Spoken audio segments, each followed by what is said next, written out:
At least you're out in the world. You must meet a lot of girls. Barry, is that why you left the beehive? To meet lady bees? Because I hate to break it to you, but you already have. Hey, those are pollen jocks. Wow.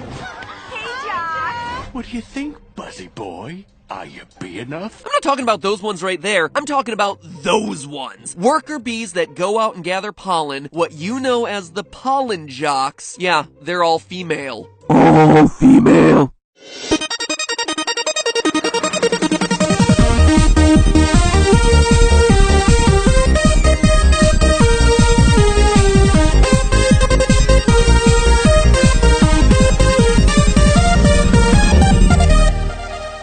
Internet, welcome to Film Theory, the show that's about to give BuzzFeed a run for its money. Oh, wait, it all makes sense to me now. After staring at this stupid movie for way too long, something just clicked as I'm writing this script. You notice everyone's haircut in this movie? The women all have beehive hairstyles. Obvious joke is obvious, but the guys, they all have buzz cuts. Buzz cuts. And here y'all think that my jokes are bad? This is a real movie that ran in real movie theaters. Ladies and gentlemen, this is premium content. So I'm sure by now you're all familiar with the memes coming out of the Bee Movie, but in case you've never actually stopped to watch the movie, or you did watch it but need a refresher because the plot wasn't exactly the most memorable thing about it, well then, here's what you need to know. Barry B. Benson is a honeybee who travels outside of the hive, falls in love with a human woman named Vanessa. You coming? And eventually uncovers a shocking conspiracy. The bees are being enslaved by humans to produce honey. It's just honey, Barry. Just what? Bees don't know about this. This is stealing. A lot of stealing. So Barry decides to sue the entire honey industry and wins. As you can imagine, this has some unintended consequences. Now that the humans are no longer eating honey, the pollen jocks that harvest nectar for the hive no longer have to work, and that causes the world's plants to start wilting. So it's up to Barry and Vanessa. He has a human girlfriend. Oh, Barry. And they make out! to find the last remaining flowers in America and pollinate plant life on Earth before it's too late. Oh, and a bunch of bees team up to save a commercial jetliner from crashing. Oh yeah, there's also that moment where Vanessa dies in a gruesome parasailing accident.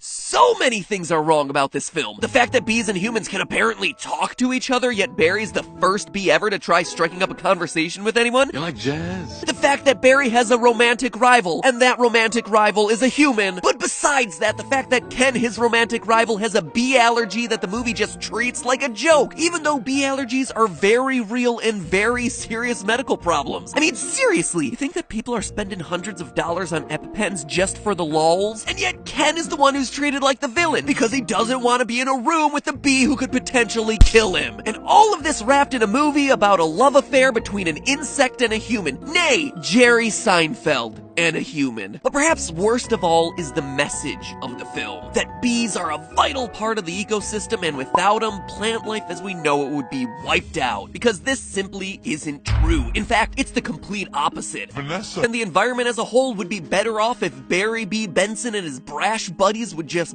buzz off permanently. And yeah, I know we're all trained to love bees at this point, but get ready because today I'm gonna prove how everyone, especially the Bee Movie, has been lying to us. Now, what got me started on this episode was something I said a few weeks ago in the Tide Pod episode. Honeybee populations are on the rise for like the first time ever, and I shared that as a positive news story, but after I finished that episode, it got me researching. We hear all the time that honeybee populations are on the decline, and that this is a terrible thing for the ecosystem, but is it really? I was honestly surprised by what I found. First, honeybees aren't actually native to North America. They're an invasive species that was first introduced back in 1622 when European settlers brought them over. The Native Americans even called them the white man's fly. And let's be clear, they weren't brought over for their ability to pollinate plants, but rather for their honey. The honeybees we see in the US, like Barry B. Benson, all just started as agricultural animals, like cows. Probably more accurately, like chickens. Chickens are used to produce eggs, bees are used to produce honey. It actually took another 200 years before honeybees were brought over to California during the gold rush in 1853, and of course, in all of that time, it's not like the North American continent was like some desolate desert. Plant life was thriving in the Americas for thousands of years before European settlers showed up with their fancy beehives. So how is that possible? Is everything we've been told about honeybees being an essential part of the ecosystem and a vital part of the reproductive life cycle of flowers wrong? Well, yeah. And no, but yeah. You see, pollinators are absolutely vital. 75% of all crops require pollination. However, the idea that honeybees are a critical part of that process in the US is a complete and utter myth. First, these black and yellow striped honeybees aren't the only type of bee out there. There are more than 20,000 species of bee. Yeah, 20,000. The black and yellow stripy kind, known formerly as the Apis mellifera, less formerly as the western honeybee, is just one of them. For example, take Agapostemon, a genus of bee that sounds more like a rejected Digimon than an insect critical for sustained plant life on Earth. Agapostemon digivolve into Metal Lore Agapostemon. These insects don't make honey, and they look nothing like Barry B. Benson or the bees that we're all familiar with, but these little green guys are bees nonetheless. They're known as sweat bees. Unlike honeybees, which get their nutrients by making honey from the nectar of flowers, these feed from the sweat of mammals. And yeah, when I say mammals, that includes humans. So if you've ever found yourself on a hot day swatting at one of these green-gray little bugs that seems to enjoy landing on your neck, it might not be a fly or wasp, but a sweat-thirsty bee trying to get a taste of that salty secretion. Let me lick your neck. So yeah, if you're starting to feel like you've been lied to your whole life about bees, well, you kinda have been. So let's just rip that band-aid off entirely right now. Bees aren't just yellow and black, only a very few species actually make honey. Most don't do that twerk dance that we've been taught that they do. For most bees, stinging does not mean death, if they even sting at all. And those 20,000 species of bees aren't the only pollinators out there. Pollen wasps, ants, butterflies, moths, even some species of beetle can get the job done too. Top story, a Tri-County bee, Barry Benson, is saying he intends to sue the human race for stealing our honey. So if the world's honey economy were thrown into turmoil by a lawsuit set in motion by a talking honeybee who somehow figured out how to work the American legal system, no problem. There'd actually be plenty of other non-dancing, equally hard-working bees out there to pick up the slack. Or at least there would have been if it wasn't for Barry B. Benson in the first place. That's right, Barry and the rest of the western honeybees are murderers, but you don't see anyone putting them on trial, at least until today. And you had better believe that this insect uprising needs to be squashed. What I mean is that there are conservationists out there who believe that the environment would be better off without honeybees. Remember how I said honeybees are an invasive species brought in by the colonists? Well, according to Dr. Jonas Geldman of the University of Cambridge, honeybee hives harm the environment by crowding out all the other local pollinators. Quote, there's increasing evidence that unnaturally high densities of honeybees associated with beekeeping can exacerbate declines in wild pollinators. Besides competing with wild species for resources, honeybees are linked to the spread of diseases to wild pollinators via shared flowers, an effect that's likely amplified by trade with and movement of honeybees, end quote. And this isn't just some random guy ranting on his blog on the internet. This was published in Nature. Nature, the scientifically reputable magazine, not,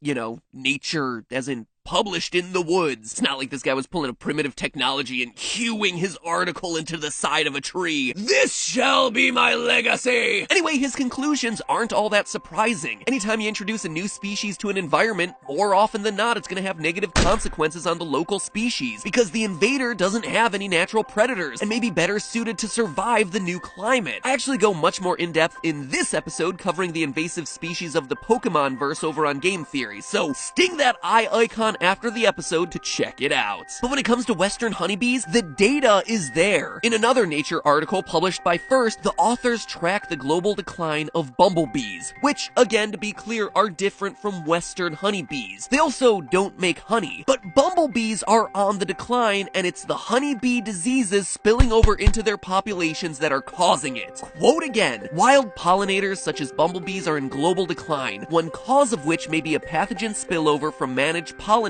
like honeybees. The prevalence of deformed wing virus and the exotic parasite nosema Latin name in honeybees and bumblebees is linked, as honeybees have higher deformed wing virus prevalence and sympatric bumblebees and honeybees are infected by the same DWV strains. Apis, remember that's the Latin name for western honeybees, is the likely source of at least one major emerging infectious disease in wild pollinators, end quote. And they're not the only ones to conclude this. Another study, again looking at the impact honeybees are are having on bumblebee populations concluded the following. Given the available evidence, it's likely the pathogen spillover from commercial bees is contributing to the ongoing decline of wild bumblebees in North America. And that's only one of the ways the honeybees are actually killing off their fellow pollinators.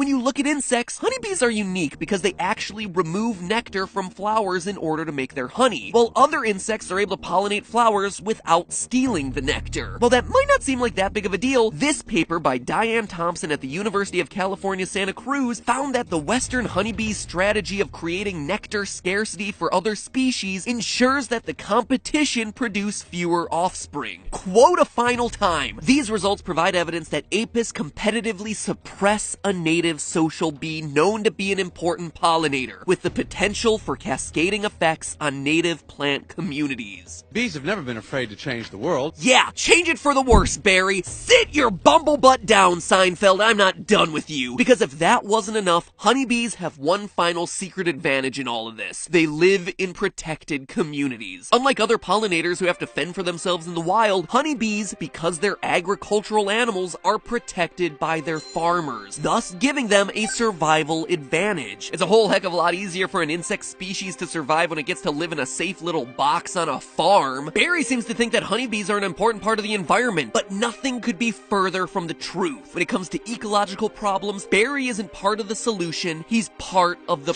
problem. In a way, the conclusion of the bee movie is actually right about one thing. Humans and honeybees do share a critical symbiotic relationship. Without human demand for honey, honeybee populations would collapse and fall into disrepair as Mother Nature exacted her revenge on the invasive species that for so many years has kept the native insect populations at bay. Barry B. Benson throughout the movie likes to pretend that honeybees are the victim, that they exist under the oppressive thumb of the evil human farmers. But is this what it's come to for you? Exploiting tiny, helpless bees? But Barry, you and all those other western honeybees we see throughout this movie are the real problem. The real victims here are the native insect species whose territory you've encroached on, who you've deprived of nectar, and who you've outcompeted thanks in large part to humanity's protection. In the courtroom, Barry raises a chant of, Free these bees! Free the bees indeed! Free the 19,999 other bee species that the imperialist western honeybees have been keeping down for hundreds of years. Maybe then, nature can exist the way it was originally meant to. But hey, that's just a theory. A film theory. Bzzz, cut. Won't you be a friend and join the loyal theorists? Click that subscribe button. And while you're clicking things, make sure you click that box to the right to find out more about invasive species and how cute animals across the world are dying. That's that game theory episode I mentioned earlier. Now if you'll excuse me, it's time for me to buzz off. I don't know, I got nothing here. At least until next week. I'll see you then.